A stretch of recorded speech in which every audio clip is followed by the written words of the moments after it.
하나님의 말씀 봅니다. 신명기 제10장 오늘은 12절부터 16절까지만 말씀을 교독하겠습니다. 12절부터 신명기 10장 12절부터 16절까지. 이스라엘아, 내 하나님 여호와께서 내게 요구하시는 것이 무엇이냐? 곧 내 하나님 여호와를 경외하여 그의 모든 도를 행하고 그를 사랑하며 마음을 다하고 뜻을 다하여 내 하나님 여호와를 섬기고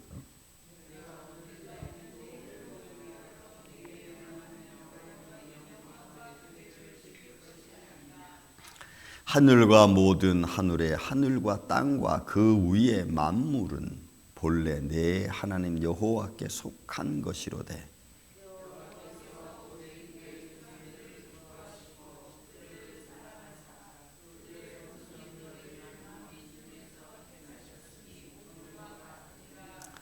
그러므로 너희는 마음에 할례를 행하고 다시는 목을 곧게 하지 말라. 아멘. 자, 오늘 말씀은 모세가 어제 십계명에 대한 말씀을 다시 한번 레위 백성들을 향하여 해야 될 일들을 들려주신 거라면 오늘 사실 12절부터 16절 그리고 22절까지 쭉 같은 말씀이면 제가 중간을 좀 또 잘랐습니다. 하나님께서 요구하시는 것, 하나님이 우리에게 바라는 것, 그런 말씀으로 좀 오늘 아침을 좀 보려고 합니다. 이런 말씀 속에 보면은 참 너무 직접적이죠. 이스라엘아, 내 하나님 여호와께서 내게 요구하는 것이 무엇이냐? 하나님은 너한테 뭘 요구하느냐? 너한테 원하는 게 뭐냐? 예수님은 이 땅에 오셔서 우리한테 뭘 요구하셨죠? 내가 너한테 뭐 해주길 원하느냐? 뭘 해주길 원하느냐? 아픈 병자에게 찾아가서, 때로는 소경에게 찾아가서, 때로는 질병에 걸린 사람들 찾아가서 예수님을 만나러 온 사람들에게 예수님이 가장 많이 던졌던 질문 중에 하나는 내가 너한테 뭘 해주길 원하느냐. 그리고 그 요구를 들은 후에 또 한 번 예수님이 물으십니다. 그 물으심이 너는 나를 믿느냐라는 거죠. 여러분, 이 두 질문은 사실 인생의 전부입니다. 우리가 누군가에게 원하고 그리고 받은 나는 과연 그 나에게 준 분들에 대한 마음을 내가 어떤 마음을 갖고 있느냐. 여러분, 이스라엘 백성들은 그의 눈으로 삶의 현장으로 너무나 철저하게 분명하게 확신 있게 들었고 보았고 체험한 사람들입니다. 그들에게 모세를 통해 얘기하는 겁니다. 내게 요구하는 것이 여호와께서 뭘 것 같으냐, 뭐냐. 그러니까 하나님이 그들에게 요구하는 것은 여러분, 내 하나님 여호와를 경외하고 그의 모든 도를 행하고 그를 사랑하며 마음을 다하여 뜻을 다하여 내 하나님 여호와를 섬기고 경외하고 행하고 섬기는 일. 결국은 하나님을 향한. 근데 여기에는 그냥 조금 하다 마는 것을 말하는 게 여러분 아닙니다. 조금 내 인생의 귀퉁이 한 모퉁이만 이렇게 떼어서 드리는 것을 말하는 게 아니에요. 문맥의 흐름 전체는 전부를 말하는 거예요. whole life. 내 머리 끝부터 발끝까지. 내 마음 어느 한 것도 나 외에 다른 것에 빼앗기지 않는 질투의 하나님의 모습으로서의 강조형으로 되어져 있어요. 하나님 너한테 요구하는 것, 원하는 것, 나만 바라보라는 거예요. 나만 바라봐. 참 독선적인 모습이죠. 하지만 그게 인생이 살아가는 데서 가장 중요한 일이고 그게 내가 또 잘 되는 일이거든요. 하나님은 그렇게 표현하는 거예요. 나만 바라보라. 내 하나님 여호와만을 섬기라는 거지. 그리고 또 말씀하기를 내가 오늘 내 행복을 위하여, 여러분 그러니까 너의 삶의 평안을 위해서입니다. 너의 삶의 평안을 위해서. 그러니까 주님께서 우리에게 베풀어 주시고 그가 자신을 우리에게 현현 보여주신 이유는 그분이 모자라서가 아니고 그는 자기의 형상과 모양을 닮은 존재들과, 그렇죠? 제가 언제 계속 말씀드리죠. 맥락의, 성경이 큰 맥락의 줄기가 하나 있는데 그게 나는 너희 하나님이 되고 너희는 내 백성이 되고 함께 살아가기를 하나님은 원하시죠. 인간의 창조의 목적이 뭐예요? 나를 영화롭게 하기 위함이 아닙니까? 이사야 43장에 보면 내가 나의 영광을 위하여 창조한 자를 오게 하라. 그러니까 하나님은 모든 인간들로 하여금 그들의 행복하기를 원하시고, 또 그들의 행복은, 그들의 삶의 기쁨은 내 안에서 있을 때 그게 최고의 모습입니다. 저는 어저께도 우리 집에서 이런저런 얘기 나누면서 제가 그런 말을 했습니다. 나는 요즘에 좀 새로운 기쁨을 좀 가진 것 같다. 그러더니 뭐야? 물어보더라고요. 요즘은 이상하게 하나님의 영광이 드러나는 것을 보고 싶고, 성도들의 말 속에서 하나님의 은혜가 비춰졌다, 때로는 하나님의 은혜가 보여졌다, 나타났다 하는 것을 들으면 또 기쁘고, 난 요즘에 그런 게 기쁘다, 그런 게 감사하다, 그랬으면 좋겠다. 여러분, 이 내용이 제가 오래전부터 가진 건 아니에요. 미국 여기 이 교회 이사 와서 많은 일을 겪으면서 또 하나님과의 관계를, 내가 기도 관계를 가지면서 내 마음속에 진정한 기쁨이 뭘까? 그 기쁨을 갖는 것 중에 하나가 뭐였었냐면, 나는 아무것도 할 수 없다는 것을 내가 느껴졌을 때 가진 기쁨이었어요. 무슨 일이 터져도 내가 할 수 있는 일이 아무것도 없는 거예요. 그래서 주님이 해주셔야 되는 거예요. 주님이 감동해 주셔야 되고, 또 주님이 그 과정을 이끌어 가셔야 되고 주셔야 되고, 나는 거기에 따라서 또 맞춰가는 그런 과정 속에서 느껴진 것 중에 하나가 뭐냐면, 하나님의 일이 되어지고 만들어져 가는 것이 감사라는 거죠. 그래서 이게 기쁨이라는 거구나 하는 걸 제가 한번 느낀 적이 있어요. 그러니까 결국 주님의 손길 안에서 우리가 참 기쁨을 얻을 수 있는, 내가 오늘 내 행복을 위하여 내게 명하는 여호와의 명령과 규례, 여러분 이거 제가 계속해서 말씀드려요. 밋주와 하나님의 명령입니다. 계명입니다. 그리고 이것을 내가 지키는 겁니다. 그래서 명령과 규례는 내가 살아가면서 마땅히 가야 될 방향성을 잃어버리지 않고 가는 것을 말하죠. 하나님의 말씀을 붙들고 가는 것. 그때 거기에 주어지는 하늘의 복, 하나님의 보호하심. 여러분, 하나님의 보호하심이라는 것 자체가 가지고 있는 것이 축복이죠. 그래서 여러분 시편 1편 3절에 있는 말씀을 보면은, 2절부터 보면은 복 있는 사람은 1절 2절에 와서는 주야로 말씀을 묵상하는 자라고 표현했습니다. 주야로 말씀을 묵상하는 자. 그 3절에 가서는 그는 시냇가에 심은 나무가 철을 따라 열매를 맺으며. 여러분, 철을 따라 열매를 맺는다는 것만큼 행복한 게 어디 있어요? 그리고 그의 손으로 하는 모든 일이 다 형통하리로다, 이렇게 표현해요. 그걸 가리켜 복 있는 사람이라. 그러니까 하나님의 축복하심이 우리의 인생 안에서 어떻게 역사하시느냐, 그거는 하나님 안에 있을 때 가능한 거예요. 그래서 여호와의 명령과 규례를 지킬 것이 아니냐. 왜요? 14절에 보면 모든 만물이 다 주께 속했다는 거죠. 요즘 가끔 저는 그 과학 아카데미에서 과학에 묻다라고 하는 그 유튜브를 제가 좀 자주 봅니다. 과학에 묻다 하면 거기에 뭐가 나오냐면 천문학에 관한 이야기하고 뭐 별별 이야기들이, 과학에 관한 이야기 굉장히 많이 나와요. 그런데 거기 어느 한 과학자, 지금 과천 그 박물관의 그 관장이신 분이 장로님이세요. 그분이 이런 말씀을 하세요. 자연을 이야기하고 과학을 이야기할 때는 신을 이야기할 수 없대요. 그분이 말씀이. 왜냐하면 신을 얘기하면은 다 마지막 막히는 문제는 신에게로 돌려버리면은 이야기가 더 이상 안 된다는 거예요. 그래서 과학을 이야기할 때는 신을 이야기하면 안 됩니다. 이렇게 말합니다.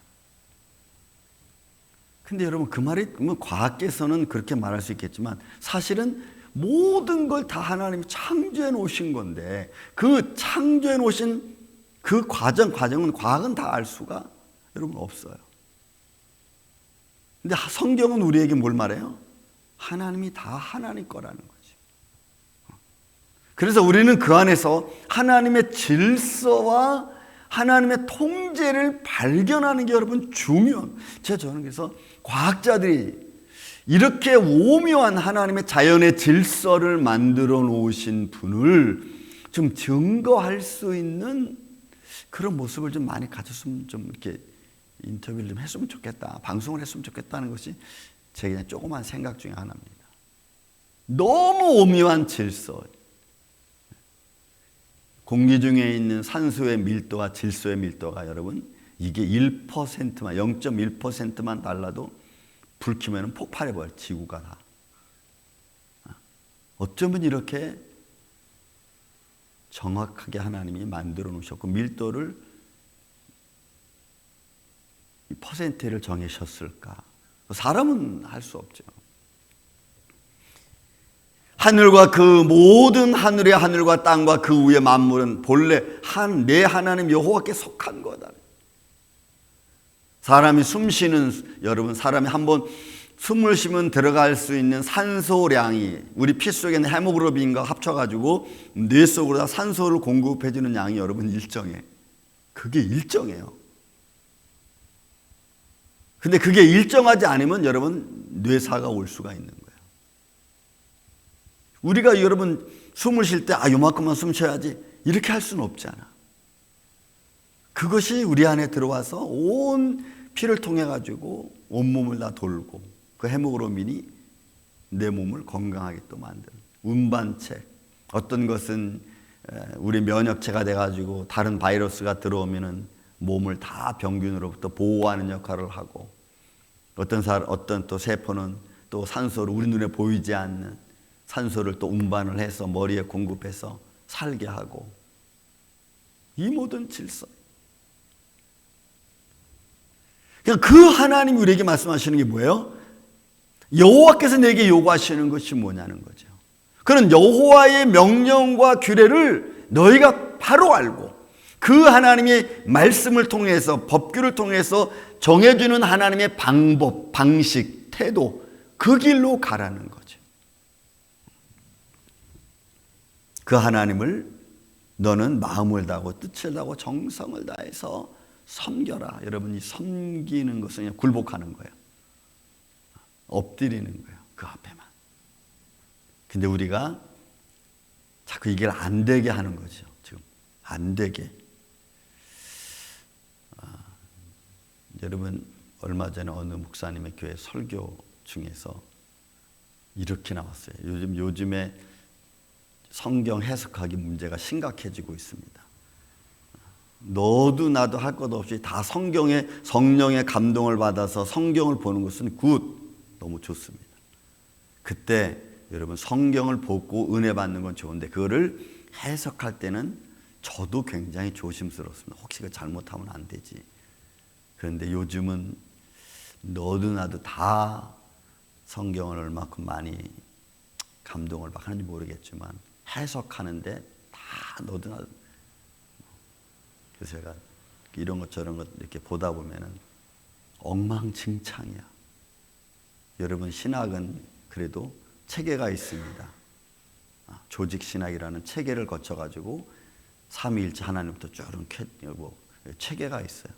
성경에서 수많은 역사가 따라오면서 성경학자들이 또는 교부들이 다 이렇게 만들어 놓은 성경적으로 예수 그리스도를 중심으로 해서. 그런데 막 중구난방으로 그 중에 최근에 제가 들었던 것 중에 하나가 뭐냐면 이거예요. 예수님은 목수였습니다. 예수님은 목수였기 때문에 많은 가구를 만들었을 겁니다. 또 예수님은 로마 군병이 요구했을 때 십자가도 만들었을 겁니다. 그리고 예수님은 그 십자가에 자기가 만든 십자가에 자기가 죽었습니다 하면서 이거는 자살이 아닌가요? 이런 표현을 또 누가 써? 내가 참,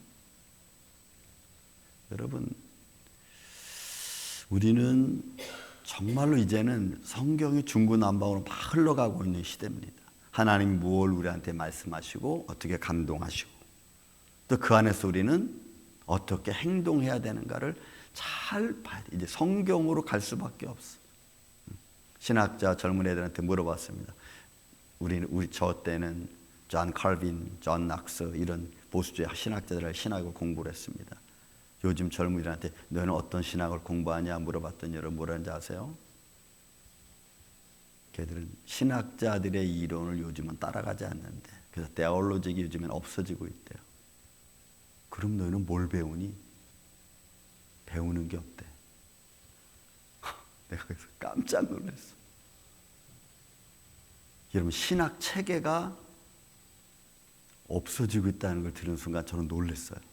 기본적으로 우리가 배워야 될 것들, 성경 문맥을 따라서 흐름을 보고 또 그 속에서 역사하신 하나님의 손길을 보고 또 하나님의 그 방법을 통해서 우리가 알아야 될 것, 또 우리가 이 배제해야 될 것, 이런 많은 것들이 수없이 많은 것들이 성경 안에 있는데 여러분 어떤 신학의 줄기 기본이 없는 거예요.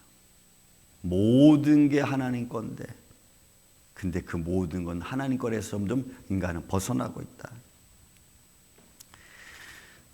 또 말씀합니다. 이런 하나님 거니까 15절에 말씀합니다. 모세는 여호와께서 오직 내 조상들을 기뻐하시고 그들을 사랑하사 그들의 후손과 너희를 만민 중에서 택하셨으니 오늘과 같다.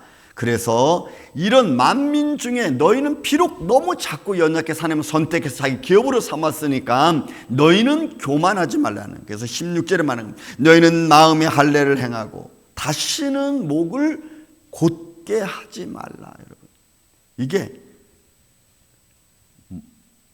백성들에게 임하는 거죠. 이것도 여러분 강조형으로 되어 있어. 너희 하나님이 너희를 선택했다는 것 잊지 말라. 그래서 너희는 마음의 할례. 여러분 이게 뭐예요? 육신의 할례. 구약에도 벌써 이 육신의 할례보다도 마음의 할례를 말하고 있지. 그러니까 너희가 마음을 정결케 하고 마음을 하나님께 온전히 드려서 하나님의 말씀은 너희 삶의 방향을 잡고 그리고 그 안에서 조금도 교만한 마음, 목이 곧게 해서 반항하는 마음 갖지 말라. 사랑하는 우리 아침에 성도 여러분, 세상은 우리를 스스로 프라이드 있게 만들어 갑니다. 세상의 논리가 지금 그렇게 가고 있죠. 왜? 자기를 사랑하는 세상의 논리니까. 그 안에서 과연 우리 믿음의 사람들은 어떤 방향을 설정하고 가야 되는가?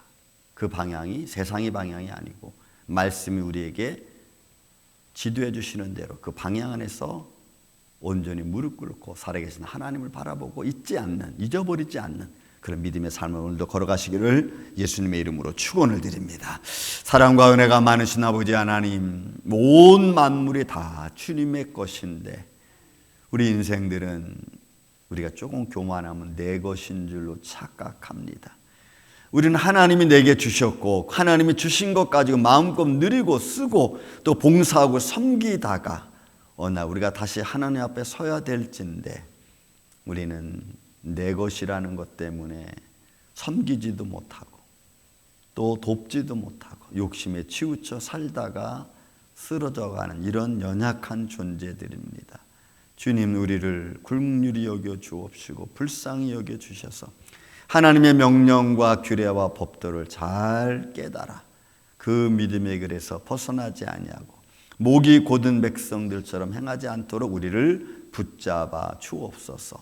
오늘도 어디서든지 소금과 빛의 역할을 감당해낼 수 있는 주의 십자가 군병들 증인의 삶을 통하여 하늘의 복을 받으며 살아가는 복된 하루가 되게 하여 주시옵기를 원하옵고 사랑이 많으신 예수님의 이름으로 기도하옵나이다.